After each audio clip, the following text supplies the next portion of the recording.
எனக்கும் விஜயருக்கு வந்து ஒரு ஜெனரேஷன் கேப், கிட்டத்தட்ட 25 இயர்ஸ் டிஃப்ரென்ஸ்.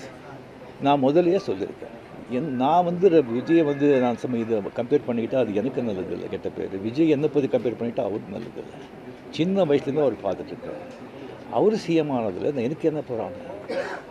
அது இவ்வளோ சின்ன வயசில் 52 வயசில் எம்ஜிஆர் என்டிஆர் சாதனை பண்ணுறதை விட அதை விட ஜாஸ்தி. கம்ப்ளீட்டாக சென்டர் பிஜேபி எவ்வளோ பெரிய பவர்ஃபுல் சென்டர். இங்கே 2 பெரிய கட்சிகளை எதிர்த்து தனி ஆளை வந்து ஜெயிச்சிருக்காங்க. அது நம்ம சினிமா இண்டஸ்ட்ரியிலேருந்து. எனக்கு அது பொறாமை இல்லை, ஒரு ஆச்சரியம் கலந்த ஒரு சந்தோஷம். அடே யார் அப்ரிஷியேஷன், சூப்பர். ஸோ அந்த பொறாமையும் இல்லை. விஜய் அவர்களுக்கு வந்து நிறைய எதிர்பார்ப்புகள் இருக்குது ஜனங்க மத்தியில். டெஃபினட்டாக அந்த எதிர்பார்ப்பெல்லாம் அவரை சந்தித்து மக்கள் நல்லது செய்யணும்.